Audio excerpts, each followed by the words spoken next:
ದುಬಾರಿಯಲ್ಲಿ ಸಾಕಾನೆಗಳ ಕಾಳಗಕ್ಕೆ ಮಹಿಳೆ ಬಲಿಯಾಗಿದ್ರು. ನಂಜರಾಯಪಟ್ಟಣದಲ್ಲಿರುವಂತಹ ದುಬಾರೆ ಆನೆ ಶಿಬಿರ 2 ದಿನ ಬಂದ್. ಈ ಹಿನ್ನೆಲೆಯಲ್ಲಿ ಅಂದ್ರೆ ಆ ಘಟನೆಯಾದ ಬಳಿಕ ಇದೀಗ 2 ದಿನ ಆನೆ ಶಿಬಿರವನ್ನ ಬಂದ್ ಮಾಡಲಾಗಿದೆ. ಕೊಡಗು ಜಿಲ್ಲೆಯ ಕುಶಾಲನಗರ ತಾಲೂಕಿನ ನಂಜರಾಯಪಟ್ಟಣ 2 ದಿನ ದುಬಾರೆ ಆನೆ ಶಿಬಿರಕ್ಕೆ ಪ್ರವಾಸಿಗರಿಗೆ ನಿರ್ಬಂಧವನ್ನ ವಿಧಿಸಲಾಗಿದೆ. ಸದ್ಯ ಕಾಳಗದಲ್ಲಿ ದಾಳಿಗೊಳಗಾದ ಮಾರ್ತಾಂಡ ಆನೆ ಚೇತರಿಸಿಕೊಳ್ತಾ ಇದೆ. ನಿನ್ನೆ ಆದಂತಹ ಘಟನೆಯಲ್ಲಿ ತಮಿಳುನಾಡು ಮೂಲದ ಜಿನ್ಶು ಎಂಬ ಮಹಿಳೆ ಆನೆ ಅಡಿ ಸಿಕ್ಕಿ ಸಾವನ್ನಪ್ಪಿದ್ರು. ಮಾರ್ತಾಂಡ ಮತ್ತು ಕಂಜನ್ ಆನೆ ನಡುವೆ ಆದಂತಹ ಕಾಳಗ ಇದೀಗ 2 ದಿನ ದುಬಾರೆ ಆನೆ ಶಿಬಿರಕ್ಕೆ ನಿರ್ಬಂಧವನ್ನ ವಿಧಿಸಲಾಗಿದೆ. ದುಬಾರೆ ಆನೆ ಶಿಬಿರದಲ್ಲಿ ಹತ್ತಿರದಿಂದ ಆನೆಗಳನ್ನು ನೋಡೋದಕ್ಕೆ ಅವಕಾಶ ಇದೆ. ಅದೇ ಇಲ್ಲಿ ಆ ಮಹಿಳೆಯ ಪ್ರಾಣಕ್ಕೆ ಕುತ್ತು ತಂದುಬಿಟ್ಟು ನಮ್ಮ ಪ್ರತಿನಿಧಿ ಗೋಪಾಲ್ ಸೋಮಯ್ಯ ಪ್ರತ್ಯಕ್ಷ ವರದಿ ನೀಡಿದ್ದಾರೆ. ನೋಡೋಣ.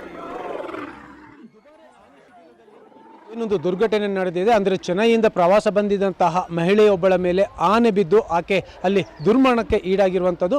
ಆ ಘಟನೆ ಆದ ಬಳಿಕ ಇವಾಗ ದುಬಾರೆ ಹೇಗಿದೆ ಅನ್ನೋದನ್ನು ನೋಡೋದೇ ಆದರೆ ಇದು ಕೊಡಗಿನ ವಿಶ್ವಪ್ರಸಿದ್ಧ ದುಬಾರೆ ಪ್ರವಾಸಿ ಕೇಂದ್ರ.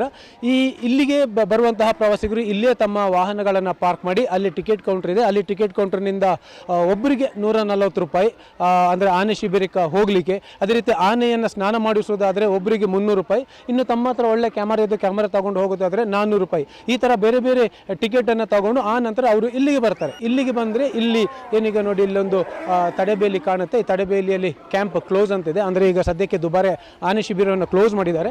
ಇಲ್ಲಿಗೆ ಬಂದ ನಂತರ ಇಲ್ಲಿ ಈ ಸ್ಟೆಪ್ ಅನ್ನು ಇಳಿದು ಇಲ್ಲೇನು ಮೆಟ್ಟಿಲುಗಳನ್ನು ಕಾಣುತ್ತೆ, ಈ ಮೆಟ್ಟಿಲುಗಳನ್ನು ಹಿಡಿದು ನಡೆದು ಸಾಕ್ತಾರೆ. ಬೇರೆ ದಿನಗಳಲ್ಲಿ ಅಂದ್ರೆ ನದಿ ನೀರು ಹೆಚ್ಚಿದ್ದಾಗ ಇಲ್ಲಿ ಅರಣ್ಯ ಇಲಾಖೆಯ ಬೋಟ್ಗಳಿರ್ತವೆ. ಆ ಬೋಟ್ನಲ್ಲಿ ಪ್ರವಾಸಿಗರನ್ನ ಆ ಕಡೆ ನದಿ ದಾಟಿಸ್ತಾರೆ. ನದಿ ದಾಟಿದ ಬಳಿಕ ಅಲ್ಲಿ ಆನೆಗಳಿರ್ತವೆ. ಆನೆಗಳನ್ನ ನೋಡುವಂಥದ್ದು, ಆನೆಗಳ ಜೊತೆ ಫೋಟೋ ತೆಗೆಸಿಕೊಳ್ಳುವಂಥದ್ದು, ಆನಂತರ ಆನೆಗಳಿಗೆ ಮೇವನ್ನು ಕೊಡುವಂಥದ್ದು, ಈ ಥರ ಬೇರೆ ಬೇರೆ ಆಕ್ಟಿವಿಟೀಸ್ಗಳಲ್ಲಿದೆ. ಆನಂತರ ಅಲ್ಲಿ ಏನು ದೂರದಲ್ಲಿ ನಮಗೆ ಕಾಣುತ್ತೆ ಆ ನದಿ ಆಚೆ ಬದಿ, ಅಲ್ಲಿ ಬೆಳಿಗ್ಗೆ 9 ರಿಂದ 10 ಗಂಟೆ 1 ಗಂಟೆವರೆಗೆ ಆನೆಗಳನ್ನು ಸ್ನಾನ ಮಾಡಿಸಲಾಗುತ್ತೆ. ಈ ಸಂದರ್ಭ ಆನೆಗಳನ್ನು ಮುಟ್ಲಿಕ್ಕೆ, ಆನೆಗಳಿಗೆ ನೀರು ಹಾಕಲಿಕ್ಕೆ ಅಥವಾ ಆನೆಗಳನ್ನು ಸ್ನಾನ ಮಾಡಿಸಲಿಕ್ಕೆ ಪ್ರವಾಸಿಗರಿಗೂ ಕೂಡ ಅವಕಾಶ ಇದೆ. ಅವರು 300 ರೂಪಾಯಿಯನ್ನು ಕೊಟ್ಟು ಅವರು ಆ ಒಂದು ಸಂತೋಷವನ್ನು ಅನುಭವಿಸಬಹುದು. ಇದೇ ಥರ ನಿನ್ನೆ ಕೂಡ ಇಲ್ಲಿ ಒಂದು ಸ್ನಾನ ಮಾಡಿಸಲಿಕ್ಕೆ ಅಂತ ಬಂದಂತಹ ಆ ಮಹಿಳೆ ಅಂದರೆ ಚೆನ್ನೈ ಮೂಲದ ಮಹಿಳಾ ತುಳಸಿ ಅಲ್ಲಿ 2 ಆನೆಗಳ ಕಾಳಗಕ್ಕೆ ಸಿಕ್ಕಿ ಆ ಆನೆಗಳ ಮಧ್ಯೆ ಬಿದ್ದು ಅಪ್ಪಚ್ಚಿಯಾಗಿ ಒಂದು ದುರಂತ ಸಾವನ್ನಪ್ತಾರೆ. ಅದಾದ ಬಳಿಕ ಇವಾಗ ಅಧಿಕಾರಿಗಳು ಸದ್ಯಕ್ಕೆ ಈ ದುಬಾರೆ ಆನೆ ಶಿಬಿರವನ್ನು ಕ್ಲೋಸ್ ಮಾಡಿದ್ದಾರೆ. ಅಂದರೆ ನಿನ್ನೆ ಮತ್ತು ಇವತ್ತು 2 ದಿನ ಕ್ಲೋಸ್ ಅಂತ ನಿನ್ನೆ ಒಂದು ಹೇಳಿಕೆಯನ್ನು ಕೊಟ್ಟಿದ್ರು. ಹಾಗಾಗಿ ಇವತ್ತು ಇಲ್ಲಿ ಆನೆ ಶಿಬಿರವನ್ನು ಬಂದ್ ಮಾಡಿರೋದನ್ನು ನಾವು ನೋಡ್ಬೋದು. ಮೇ ತಿಂಗಳ ಅಂತ್ಯದವರೆಗೂ ಕೂಡ ಇಲ್ಲಿ ಬಹಳಷ್ಟು ಪ್ರವಾಸಿಗರು ಬರ್ತಾರೆ.